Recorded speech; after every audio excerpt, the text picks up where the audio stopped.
Hi folks, here we are in the very glamorous setting of one of the ICU offices. But I'm here to talk to you about the Kosmos Echonous, or Echonous, however you pronounce it. I just want to point out Elias Jaffa did quite a nice review of the unboxing of this device, and also he's done a review of the Echonous Torso 1 probe as well, which you can see on YouTube, and I'll put a QR code at the end so you can have a look. Now here is the device. So as you can see, judging by the size of my head, which isn't a large head, it is the size of a bit bigger than an iPad mini, I suppose. And on the back here, you will see there is a handle. Now, this thing is almost like a mouse in its functionality, because there is a button up here and a button over here, and also there is a sort of palpable notched scrolling bar which you can adjust gain and depth and so forth with. These buttons have differing functionality according to where you tap to adjust depth and gain and various other things. Now I have to say, as far as it goes, this is lovely to hold, but I found this slightly irritating to operate while I was scanning, because it was a bit hit and miss as to whether it actually engaged the function when I'm double clicking. The scrolling up and down on here was fine, but these buttons didn't like. I think they need to sort that out because they weren't sensitive enough. Anyway, so that's the main machine. Now I'm going to boot it up from sleep mode, and I've just pressed the button. It's literally booted up there, so you can see that we've got very nice graphical displays of abdomen, and you've got lung, and then you've got heart. So you simply select one of these. So if I click on heart there, it will literally switch within 4 seconds, and there are your functions on the side. Obviously on this side here you've got your depth, your gain, and then you can actually select body type, whether the body habitus is larger or smaller, TGC. This button is AI. Now if I select that button, I'm doing this in back to front, apologies, it will actually auto-label structures on the cardiac scan. Just to point out, sorry, this is hard because I'm looking at the screen trying to coordinate it. There's pulse wave Doppler button. You've got your M mode, your continuous wave Doppler, and your colour flow Doppler. Freeze, take a snapshot, or do a cine loop. It's really nice, I have to be honest, in functionality. It's obvious where things are. It's obvious where you need to press. And the function of pulse wave Doppler and continuous wave Doppler, really tasty to have this on what is a portable device at the end of the day. It's not a pocket device, too big, but it's definitely a portable device. Now, switching to the probe, here is the Echonous Kosmos Torso 1, and it has a phased array sized footprint probe at the end. It's fairly ergonomically pleasing, bit bulky, bit large, again, comparing the size of the device and the probe itself. Largish, fairly chunky thing. It is really nice to hold, and you can get in to the rib windows with that nice small footprint there. Markers obvious, and it does really good representation and display of any sound when you're doing Doppler. It's really, really quite clear and really quite nice. This has a stethoscope attachment on one of the other probes, and also ECG leads, so you can actually sono-auscultate, if that exists. I've just made up a word. You can sono-auscultate. Now, why is that useful? For teaching and for marrying up of auscultation with insonation. So, for example, if you've got mitral valve prolapse you want to look at on a scan, well, you can hear the sort of plopping, clicking noise of the prolaptic valve, and or if you had a tight aortic stenosis, you can hear the ejection systolic murmur, see it represented on the screen, and actually see it with colour flow Doppler, for example, with a thickened valve on the actual B mode ultrasound. So for me, would that be useful? Not personally, but I think it's a great teaching tool and something you can pay extra for. So as far as it goes, is that part a gimmick? Potentially. But then all of these devices have gimmicks, pluses and minuses and so forth. So that's just a brief overview of it in itself, and then we're going to take you through some other bits and bobs, and obviously we're going to have some reviews from various other clinicians as well who have managed to get on board, including Felipe Roller from Montreal, so that'll be exciting. So we'll take you through it all. Right, so ladies and gents, I've got Felipe Roller with me, and it's very good of him to be talking to us because he has literally come out of a clinic. And so he's show us a few images. And what I was particularly interested in was, obviously, he is the man for Vexus, along with a couple of others in the main.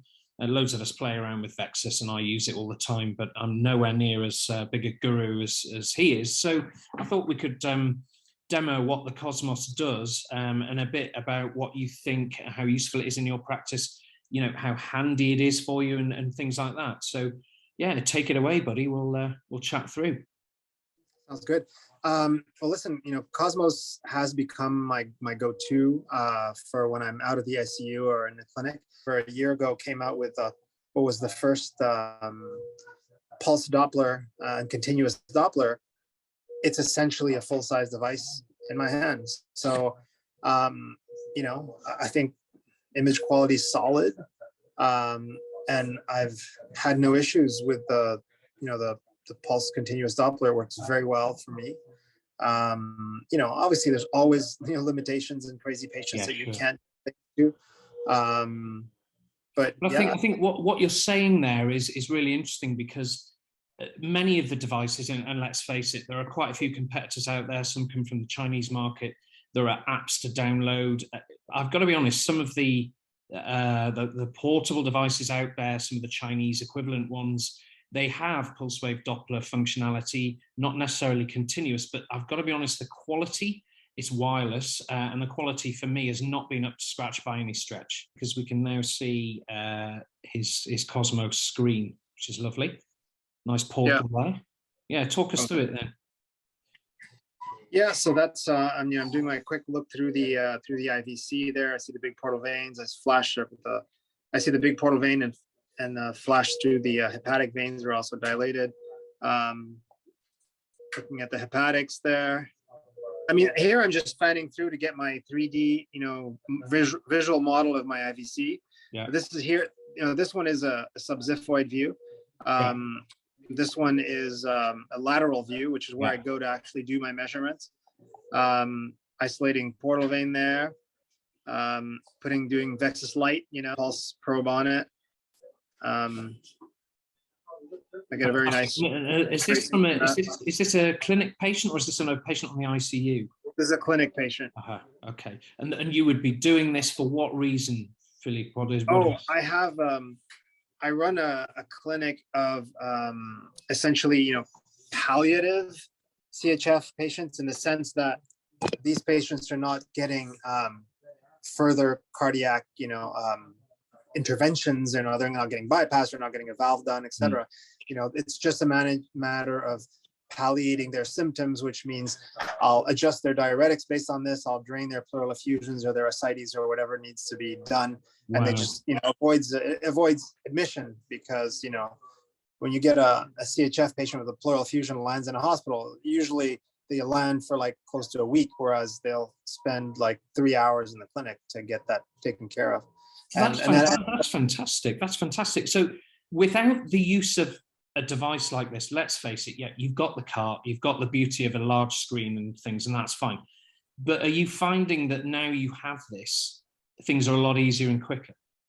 So I can, and what I used to do in the past was push up a cart, because it was necessary, but this is just a lot easier and a lot less of a hassle. Yeah. And, to me so far, I haven't hit these patients where, I couldn't quite get what I wanted to get. And then I figure that I have to go back and, and do it again with a cart based, that I haven't seen. What do you think about the AI functionality? Because I've noticed that obviously it does auto labeling, which is fine for teaching purposes, I guess, but it only seems to do that for cardiac. It doesn't do it for anything else, because I guess that would be a bit too complicated for now. What do you think to it? It's coming from what I understand. But yeah, it's just cardiac for now. But it's really good for the residents. I'll set them loose sometimes. So you just take this and just go do some hearts, and then you just, obviously for us, it's not really of any benefit. But for teaching, it's certainly like they can just go play around with that, and they come back and do some stuff. And So how about the what I would describe, and you'll see when our review comes out eventually, I'd describe as the sono-auscultation facility. Now, have you got that where you can put the, yeah, I notice you fit, yeah, well, exactly. That's sort of what I'm going to be saying about it too. I just think it's yeah, I remember that superfluous. they talked to me about it, and when they first tried to tell me, oh, this is a good thing, and I was like, I think it's because it was probably designed in conjunction with some cardiologists. I told them right off the bat, I wouldn't waste my time developing this. I think it's a waste of time. Yeah, absolutely. If you have to, like, if someone's learned auscultation and then you want to show them the link between the two, that's great. But as far as I'm concerned, auscultation can just go to the garbage. So 100%, absolutely. I'm glad you said that, because that's kind of what I've already said at the beginning part of the review as well. So that's interesting, isn't it? And let's face it, with these things, this is a bit of a well-polished cherry in my eyes already. So why polish it even more by adding some extra functionality you don't need? And I think that this device will sell by itself on the continuous pulse wave Doppler functionality. Okay, so here's a nice short axis aortic view and your tricuspid valve. Yeah, exactly. So here, what I'm going to do here with the pulses, I'm going to look at your RVOT Doppler here, and this is some mild abnormalities there. Showing that. Yeah, and it is. I am so impressed with how good it actually is. As we've said, many of these machines have Doppler functionality, but not quite like this. I'm not sure if I did a live, like a flowing there. So yeah, there's my TRV max. It appears to pick up heart sounds as your Doppler wave is displayed. It might just be me. Yeah, I mean, in the RVOT, you kind of get that. I didn't pay attention notice in the TR, but I will. Yeah, that's cool. Yeah, so I think probably in conclusion from us two, certainly, I think this is a great device. I think one thing I have mentioned, and this is just my opinion, obviously this is my area of passion, these portables and handheld devices and so forth, is that it is still quite sizable, but I think there's a compromise between a tiny screen on an iPhone and an iPad mini size screen.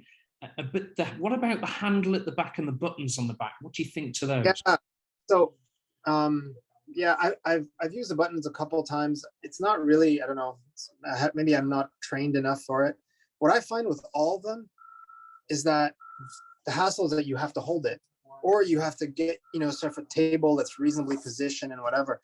I'm waiting for someone to make some kind of a, a bib, or something like that. So because, it's a problem with a cart, sometimes you have to move an arm, you have to do something, and then you're like, got to put it down somewhere. So yeah, I think, it has, I mean, it's nice that it has, this stand is not bad. It's better than none, because anything that you have to lie flat is always a hassle, as we all know from I mean, I found the buttons really glitchy, because what was happening was when I was with a patient and I was trying to record a cine clip, it was doing a photo and a still, not a cine clip. When I wanted a still, it was doing the cine clip, and I just found it, apart from the sort of notched gain up and down function in the middle, I found it a bit annoying, if I'm honest. The size is not bad, like, you always have to account for this gizmo here. I mean, I always still, miss my, my Vscan original version, tiny little cardiac probe, which would fit everywhere. They were lovely. They're lovely. Did you have the DP clamshell? Yeah. I've got to be honest, it's lovely, isn't it? Very small probe. You can get into all sorts of nooks and crannies. Yeah. But obviously things do more, so they need more probe, Have you got one of these little USB devices with the switching end? Yeah, I have one of those. And it's quick and easy, isn't it, to get the images out? Because let's face it, a lot of the carts, it's a nightmare getting an image away for teaching and so forth. I think with this, if you're like, if you're in a ward, it's not your personal device, or even if it is, I think the thing to get is like a stand, a little stand. Flip this, then you're good to go. You turn it into a cart, essentially, just a tiny cart, and I think it'll work. Yeah, I think you're right. I think that's where the added functionality will come, definitely. If you had to rate it out of 10, what would you give it? I mean, I think I'd probably give it a 9 with the, the 1 point falling short is what is all the portables, is where you put it and this and that. And maybe what I did like from some of the others is, I think there's ways to program it now, but I'm so bad at following up on these things of just, finger sliding for gain, I think is really useful, as opposed to like having to tap something. Finger sliding for gain and depth. And I think it can do it. I forget now how. Absolutely. You mean on the screen itself, up and down for depth and left and right? Absolutely. This has been really valuable, and I appreciate your time. Look, great speaking to you, and good seeing you after all this time. Thanks for the invite, buddy. Take care of yourself. So here we have it, ladies and gentlemen, the long-awaited review of the Kosmos Echonous device. We've had this for quite some time, so apologies for the delay. But onward, here it is. This is one of the most anticipated handheld and or portable devices for quite some time. It's been long talked about on Twitter, various other social media platforms, and lots of people seem to be using the device. So what's it all about? So it's an iPad mini size screen you can hold in your hand with the probe as described on the video you just saw at the very beginning, with me rambling on. But here is the device, and this is the Torso 1 probe, and it links in to said device, and you can see the phased array small cardiac footprint probe at the end, and there are other probes available. The probe itself is certainly the size of your hand, but is ergonomically pleasing to use, although slightly bulky. The device can also be connected to some carts, turning it into actually a very portable, eminently wheelable cart-based device, if you want to do so. Kind of begs the question, is this really that portable if you're going to need a trolley for it? And therein comes one of the issues. On the back is this handle, and it has buttons for functionality such as zooming, gaining and depth adjustment. As I mentioned initially, I found this slightly cumbersome and actually prefer to use the screen itself. And there it is at the back, and you can sort of gauge the size of this thing as I'm holding it in my hand. The screen, very intuitive, very bright, very colourful and pleasant. But just to give you an idea, here is the phased array footprint encased by a probe that's slightly bigger than the footprint itself, which is unlike a normal phased array probe, which Felipe Roller mentions later on. Something else to mention is that the device, the images are eminently exportable onto a USB, and that's USB-C or standard USB tip on the other side. It is really easy to get the images off, really easy to convert them, but they come as an MP4 format, which is highly useful for embedding in presentations and for teaching. And this is the base screen, so you can select heart, you can select lung, and you can select abdomen depending on what you want to scan. You can also turn off and on the handle remote at the back. The screen, sizable, large, intuitive, and all of the buttons down the bottom left there are eminently visible. And you can see there you've got colour flow Doppler, freeze the screen, you've got images saved, photograph and cine clip for as long or as short as you so desire, and this is also the M mode button. Images, once they're saved, under patient name, with PID or without PID, easy to find, easy to search for, and it also shows you nicely how many scans you've done of each modality. So what do the clips look like? And some of these are from me, some of them are from patients. What about heart? So here we can see a parasternal long axis view, pretty clear, with the correct depth setting and so forth. You can see all of the structures you'd want to see for a long axis view, so that's nice. Short axis was a bit more fiddly to get within the rib spaces, but you get the idea. And you can see most of the movement, although the image is slightly undergained, but also was slightly difficult to acquire. Here is a nice 4-chamber view, and again, most of the structures are visible bar the sort of lateral wall of the RV there, but very nice. And going into the 5-chamber view, extremely clear LVOT.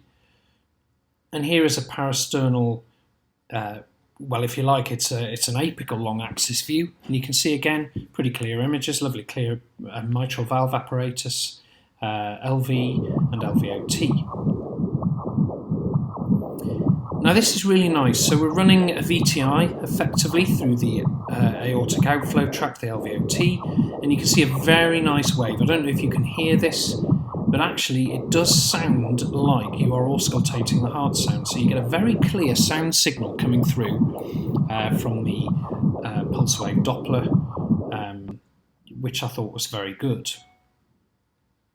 Here's just a saving of that image on a still. Gives you an idea. You can calculate the Vmax very easily, and there are various basic calculations to do.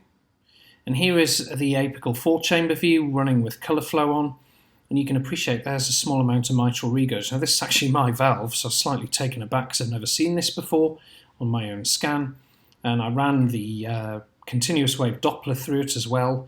It gives a bit of a worrying Vmax signal, but I'm told 40% of people have mitral regurg, and it's fairly trivial.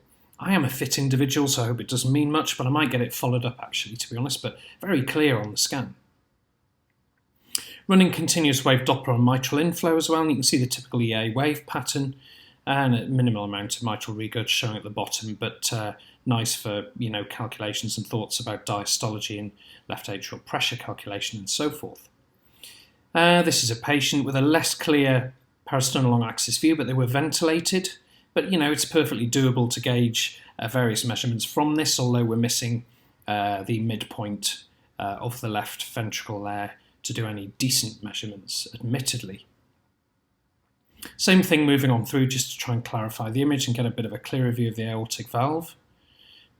Here's an attempt at a 4-chamber view, very briskly on someone who's on quite a significant amount of ventilation with a rather large body habitus. And here's a subcostal view, which usually when you get rubbish parasternal views on the ventilator, you're normally okay with a subcostal, and here it is. So you've got decent views of LV-RV, the RV free wall at the top, and here's a lovely IVC view. So the machine is extremely good with abdominal images, I found in particular. Here's another IVC view showing connection to the RA and almost a bicaval view, but not quite. But nice clear images from which we could ascertain measurements on the IVC and so forth if you're into that. So those are some cardiac. What about lung? So this is a scan of me, normal lung. You can see pleural sliding at the top here, but it's not that clear, I've got to be honest, and maybe could have optimised TGC in the gain below, but you can see an A-line profile, sliding pleura in the ribs either side. And then we're performing an M-mode measurement, not the clearest, but you can see that we've got the seashore approach, certainly isn't a barcode. And this is on a patient. You can see nicely delineated B-line profile with maintained A-line profiling below and pleural sliding at the top. Same thing again on the other side of the chest. Very good at picking up B-lines here. Preservation with A-line profiling in the middle. Moving to abdominal, and I did mention it's pretty tasty for this, and it is. Here is a view of the right upper quadrant. You've got Morrison's pouch down here, the kidney and the liver. View of the diaphragm and normal lung above. That's nice. The left side, large left kidney and the spleen coming in with a lung curtain interfering with the image at the top there, but that's pretty decent. This is the vertebral body and the acoustic shadowing at the back, and you can see a nice view of the upper abdominal aorta. It's probably subxiphoid. Here's the IVC. And you can see the SMA there, pancreas and pole of the liver, quite clear. On this one, we can see almost a subcostal short axis view, abdominal aorta coming in there, and a section of the liver.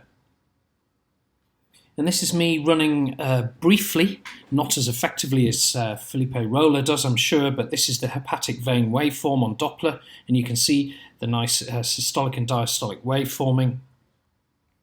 Going below the curve in the main, this section here is probably slightly abnormal because there is not reversal of systolic flow in this patient, but it gives a very clear Doppler signal. And here is the portal vein, which is entirely normal and is minimally pulsatile. So it's just to give you the idea that this is a machine that does run very clear pulse wave Doppler and continuous wave Doppler measurements. Really nice, really easy to use, but clearly quite crisp abdominal images. As far as cardiac goes, slightly difficult to obtain considering there is a smaller footprint at the tip of this phased array probe, but nonetheless nice all round. So a very highly tested device amongst 6 of us Ultrascoundrels. And you can see the scores going across the table here. So for me, it scored 25 out of 30, falling down on its price, because the device is €5,000 alone, just to connect it to a Samsung Android tablet. iOS is coming in 2022, the company tell us. For the Kosmos and Torso for echo, lung and abdomen, which includes the continuous and pulse wave Doppler system that I tested and everyone else tested, it's 8,500. For the Kosmos 2 probes and an actual stand coming with it to turn it into effectively a cart, again, not sure why I'd want to do that, is 16,000. But as Felipe points out in his review, he would want it to be placed on some kind of trolley so that it's easier to stand up when he's scanning. Interesting. So, mentioning Felipe, as you see in his review and his discussion of the device, it scored very highly for him, and it is his go-to device. He uses it in clinic. Now, Nick Lim scored 24, falling again on the price and the portability for him. Adrian Wong scoring it 22, falling down on portability and pricing again. Lars Saxhaug scored it as a 21, and again it falls on the portability and it falls on the cost. Now, interestingly, the battery life, he only gave it a 3, but that's because he didn't charge it fully. For me, personally, this has got the longest battery life of any of the systems, so it's very impressive. And the lovely Shagan, he scored it 22, again falling slightly down on the portability. He mentioned cardiac imaging wasn't 100% for him. And also the cost, again, coming up as a bit of a point loser. But all in all, this thing scores about 23.1 out of 30, which I think is pretty strong. And this is, again, the most highly tested amongst 6 of us device of the lot. Well done.